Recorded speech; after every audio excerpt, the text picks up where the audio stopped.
guys, welcome back to Modex Computers and welcome back to another episode of #AskModex. This is episode number 39. आप सबके सवाल हमारे जवाब, ज़्यादा टाइम वेस्ट नहीं करेंगे, जल्दी से इस वीडियो को शुरू करते हैं।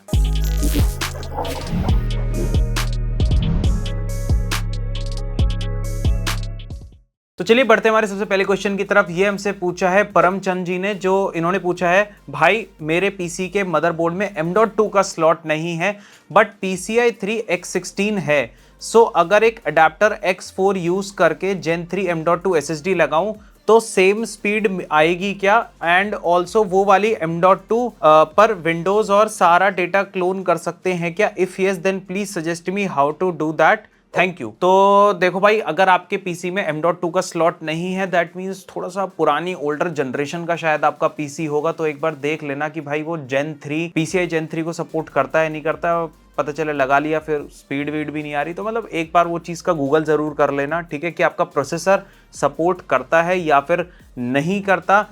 अगली चीज़, जैसे कि आपने ये पूछा है यहाँ पर कि एडेप्टर लगा के हम SSD चला सकते हैं नहीं चला सकते, तो देखो एडेप्टर्स तो आते हैं, ठीक है, जिसमें कि SSD लग जाती है, वो चल भी जाएगी। मेरे को लगता तो नहीं है कि ऐसे कोई दिक्कत आनी चाहिए स्पीड की, क्योंकि मैं कॉन्फिडेंटली इसलिए भी नहीं कह पा रहा क्योंकि ऐसा मैंने खुद पर्सनली नहीं करके देखा, तो मैं एकदम ऐसे फॉर श्योर नहीं कह सकता। बट जितनी मेरी अंडरस्टैंडिंग कहती है वो चीज़ वर्क ज़रूर करेगी, ऐसी कोई दिक्कत नहीं आनी चाहिए, और स्पीड्स में भी एज सच कोई इशू आपको नहीं आना चाहिए। थोड़ा बहुत लेटेंसी का फर्क होना चाहिए बट बहुत ज़्यादा नहीं आएगा। और बाकी जैसे कि आपने विंडोज़ एंड डेटा वगैरह क्लोन करने की बात करी है, तो भाई दुनिया भर के तमाम सॉफ्टवेयर्स आते हैं जिनके थ्रू आप ये चीज़ कर सकते हो। यूट्यूब पे डाल देना, तो इसके रिलेटेड आपको वहां पर काफी सारे ट्यूटोरियल्स भी मिल जाएंगे। नेक्स्ट क्वेश्चन हमसे यहां पर पूछा है मृदुल चौहान ने। इन्होंने पूछा है कि 4070 Ti सुपर के लिए कौन सा प्रोसेसर है जो 4K एंड 2K गेमिंग में बॉटलनेक सबसे लीस्ट करेगा without spending too much and थोड़ी प्रोडक्टिविटी भी करा दे। पहले मैं 7600X सोच रहा था, as I don't wanna go with Intel due to recent issues, but I think वो जीपीयू को बॉटलनेक करेगा। अभी स्टार्ट की है मैंने video editing and graphic designing की जर्नी, अप्रिशिएट योर सजेशन। देखो 4070 Ti सुपर आपको लगाना है और आपको 2K 4K पे गेमिंग करना है। देखो सबसे पहले तो ये मिसकंसेप्शन अपने माइंड से हटा दो कि आपने अगर 4K 2K में गेमिंग करनी है तो आपको भाई बिल्कुल Ryzen 9 या i9 या Ryzen, इनफैक्ट Ryzen 7 तक भी आपको लगाने की उतनी नीड नहीं होती, क्योंकि उससे बहुत ज्यादा कुछ ऐसा खास फर्क आता नहीं है एक्चुअल में गेमिंग में। जो गेमिंग कराएगा वो है आपका ग्राफिक्स कार्ड, लेकिन सीपीयू इतना भी कमजोर नहीं होना चाहिए कि वो एक्चुअल में उसे बॉटलनेक कर दे, ठीक है। तो वो आपको थोड़ा सा उसका रेशियो बना के चलना होता है। अगर आपको गेमिंग करनी है, सिर्फ और सिर्फ गेमिंग करनी है, 6 core CPUs, hexa core CPUs are more than enough, आपको उससे ज्यादा की नीड नहीं होती। 7600X आप इजीली उसके साथ में पेयर कर सकते हो, ठीक है। और आप जब 4K एंड 2K पर गेमिंग करते हो, जितना आप रेजोल्यूशन बढ़ाते हो, गेम्स आपके जीपीयू बाउंड होते चले जाते हैं। Instead of CPU bound 1080p पर करोगे तो सीपीयू एक बार को थोड़ा सा ज्यादा चाहिए होता है कि भाई मेरे को 1080p पर खेलना है और 4070 Ti सुपर ही लगाना है, लेकिन रिफ्रेश रेट चाहिए भाई। जैसे कोई आपने 360 हर्ट्ज के भी मॉनिटर आते हैं, बिल्कुल ऐसे गेमिंग करनी है, तो आपको एक बार को Ryzen 7 की नीड पड़ जाएगी। वरना जो 7600X है वो आपको आराम से कराएगा और आपको बहुत ज्यादा भी स्पेंड नहीं करना है। मैं इसीलिए आपको सजेस्ट कर रहा हूं कि आप 7600X के साथ में इजीली जा सकते हो। एक चीज ये है कि अगर थोड़ा सा स्पेंड करके 7800X 3D ले सकते हो, तो वो भाई काफी तगड़ा सीपीयू है। उसमें क्या है कि आपको 8 कोर्स एंड 16 थ्रेड्स भी मिल जाएंगे, प्लस आपको 3D Vcache टेक्नोलॉजी भी मिल जाएगी, तो वहां पर परफॉर्मेंस आपको काफी तगड़ी मिलेगी। और अभी ना एक प्रोसेसर और लॉन्च हुआ है जो कि है AMD का Ryzen 5 7600X 3D। जी हाँ, 7600X 3D भी आ गया है। अब उसकी क्या परफॉर्मेंस है वो अभी फिलहाल तो मैंने उतनी चेकआउट नहीं करी है, बट 3D Vcache टेक्नोलॉजी है 7600X से, तो डेफिनेटली बेटर ही होगा और अच्छी गेमिंग ही कराएगा आपको। तो आप एक बार उसके रिव्यूज वगैरह जरूर चेकआउट करना ऑनलाइन। अभी फिलहाल मेरे को पता नहीं है, क्योंकि अभी शायद कल परसों 1-2 दिन पहले वो लॉन्च हुआ है, तो मैंने अभी उसका चेक नहीं करा है। और प्राइसिंग अभी इंडिया में मिल रहा है नहीं मिल रहा, थोड़ा टाइम लगेगा, मे भी हो सकता है मिलने में, और किस प्राइस पे मिलेगा वो भी एक देखने वाली चीज है। बट फिलहाल 7600X के साथ में आप जा सकते हो, बजट हो then go with 7800X 3D। Next question हमसे यहां पर पूछा है DS ने। इन्होंने पूछा है कि please answer Modex computers can gigabyte H610 MHV2 DDR4 handle RTX 4060 और RTX 3060 with i5 12400F tight budget. भाई ने साथ में लिखा है टाइट बजट।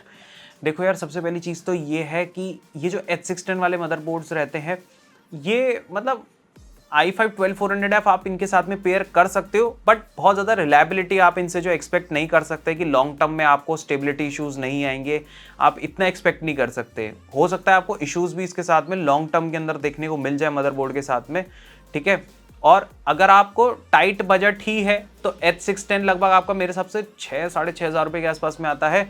और I guess B760ME DDR4 motherboard जो है MSI का, उसकी एक सेकंड में प्राइस चेक करता हूं। हाँ, तो ये जो मदरबोर्ड है B760ME DDR4, ये भाई 9,000 का मिल जाता है।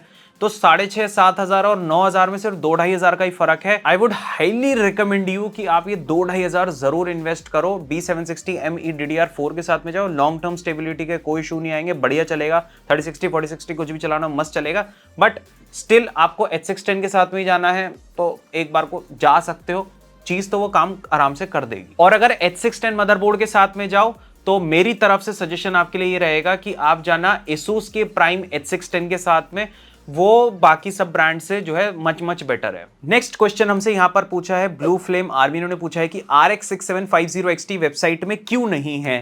भाई वेबसाइट में इसलिए नहीं है क्योंकि अब वो मिलना ही बंद हो गया, वो पुरानी जनरेशन हो गई 6000 सीरीज की और मिल नहीं रहा यार। अगर मिलेगा तो डेफिनेटली मैं लेके आऊंगा, क्योंकि एक्चुअल में वो ग्राफिक्स कार्ड भाई बहुत तगड़ा है, बहुत ही अच्छा ग्राफिक्स कार्ड है, बट अनफॉर्चुनेटली वो मिल नहीं रहा है। नेक्स्ट क्वेश्चन हमसे यहां पर पूछा है बिहारी 1422 ने, इन्होंने पूछा है कि मेरा सिंपल सा क्वेश्चन है, PS5 जितना पावरफुल पीसी बिल्ड करने में कितना पैसा लगेगा और क्या स्पेसिफिकेशन रहेगी।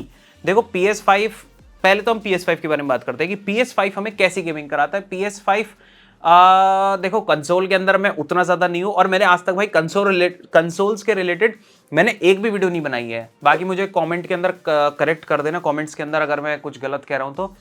मेरे हिसाब से जितना मुझे पता है जो PS5 होता है वो हमें 2K के ऊपर गेमिंग कराता है, 1440p रेजोल्यूशन के ऊपर। कुछ गेम्स 4K पे भी खिलाता है और कुछ चुनिंदा गेम्स है जो शायद मैंने 8K भी सुना है एक बार को कि शायद 8K पे भी खिलवा देता है, बट ये सारे नेटिव चलता है वो 1440p पे, मतलब नेटिव तो चलेगा 2K पे, लेकिन आपको जो 4K या 8K पे अगर खिलवा भी रहा है ना तो वो अपस्केल करके खिलाता है आपको। तो इसके इक्विवेलेंट कौन सा ग्राफिक्स कार्ड आता है जो कि हमें इतनी गेमिंग करा दे कि 2K पर हमें अच्छे FPS आए, 60 FPS से ज्यादा आने चाहिए, और प्लस अगर हमें 4K पे खेलना है तो हम अपस्केल कर सके उसको DLSS के थ्रू।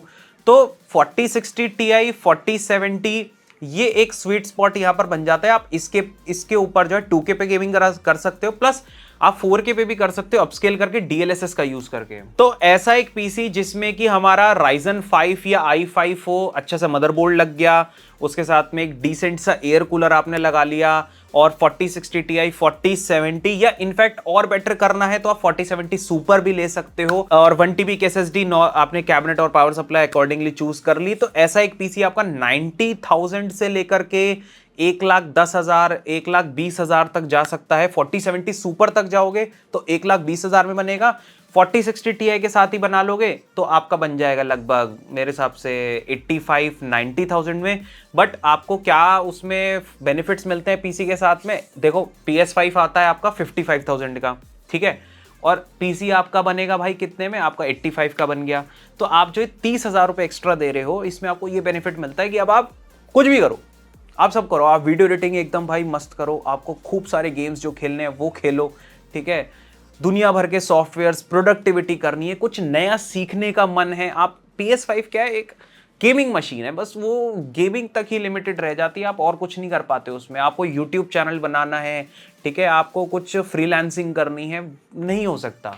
ये सब के लिए भाई पीसी की रिक्वायरमेंट होती है। PS5 भाई मेरा ऐसा मानना है उन्हीं लोगों के लिए है जिन पे भाई पैसा वैसा है, कोई दिक्कत नहीं है, पीसी भी है, प्रोडक्टिविटी, या किसी का कुछ ऐसा है कि भाई मुझे करना ही नहीं कोई प्रोडक्टिविटी, मुझे भाई बस गेम ही खेलने हैं, तो उनके लिए है PS5। जिनको सारे काम करने हैं, एक ऑलराउंडर मशीन चाहिए, वो भाई पीसी के साथ में जाते हैं। प्लस भाई PS5 क्या है, वो छोटी सी चीज़ आपने बस रख दी, पीसी में क्या है RGB भी भाई देखने को मिलती है, तो कुछ मज़ा भी तो आता है कि हाँ कुछ बनाया। मतलब देखो फील की बात करें तो नो डाउट भाई पीसी के साथ में जो फील आती है ना, वो कंसोल्स भाई कभी दे ही नहीं पाती।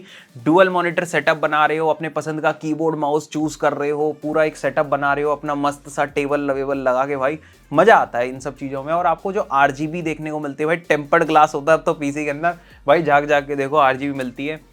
तो और वैसे भी भाई RGB देख के तो आंखें वैसी चमक जाती है कि थोड़े से FPS तो भाई ऐसे ही बढ़ जाते हैं। अब अगला क्वेश्चन हमसे यहाँ पर पूछा है मुकेश अंबानी ने। भाई मुकेश अंबानी जी अब हमसे क्वेश्चन पूछने लगेगा, इस बहुत तगड़ी बातचीत, ठीक है। तो अंबानी तक चला गया हमारा चैनल।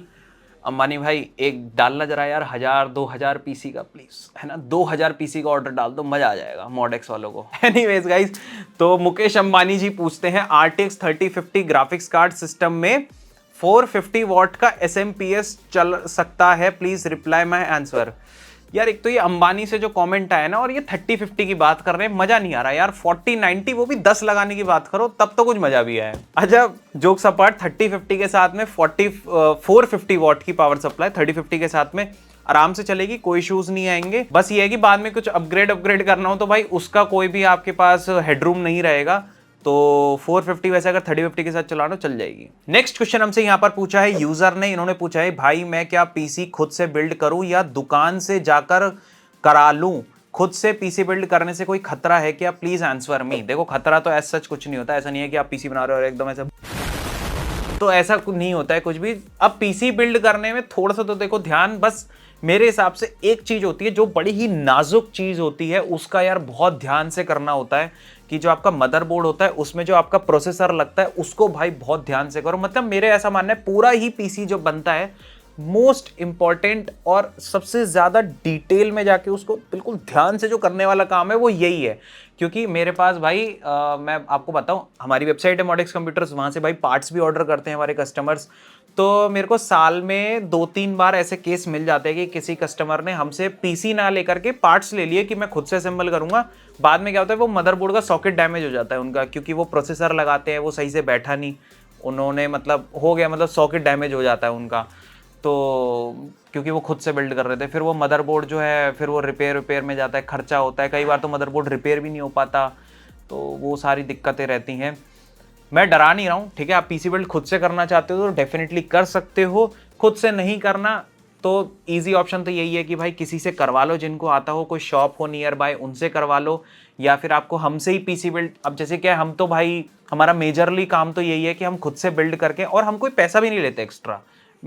ये है ना कि आपका अगर कहीं कोई खर्चा हो रहा हो, कोई आपसे पैसा मांग रहा हो पीसी बिल्ड करने का, तब तो कुछ सोचने वाली बात भी है।